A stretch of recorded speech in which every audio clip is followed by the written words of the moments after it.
په شمال کې د کوثر زلال مرستندوی بنسټ مسؤل وایي چې له څو کلونو را په دې خوا په بېلابېلو برخو کې له بېوزلو کورنیو څخه د ملاتړ په موخه دغه ډول برنامې په لار اچوي چې د یادو برنامو په لړ کې دا ځل په مزار شریف ښار کې د 2000 بېوزلو ماشومانو د سنتولو مراسم ترسره کړل.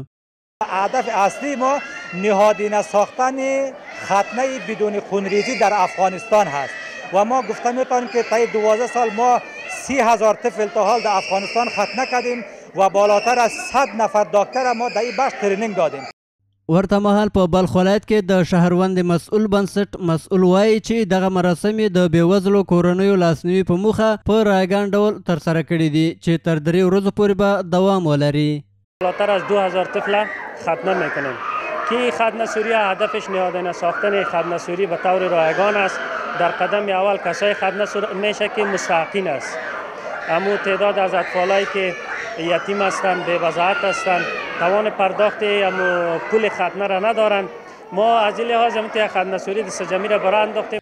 له بلې خوا یو شمېر کسان چې یادو مراسمو ته خپل ماشومان راوستلي وو د مرستندویو بنسټونو دغه ډول برنامې د بېوزلو کورنیو د مرستې او لاسنیوي په برخه کې د ستایلو وړ وبللې.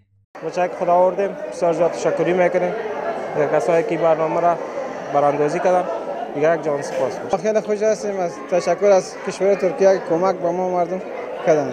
خیلی تشکر از کمکشان به ما مردم.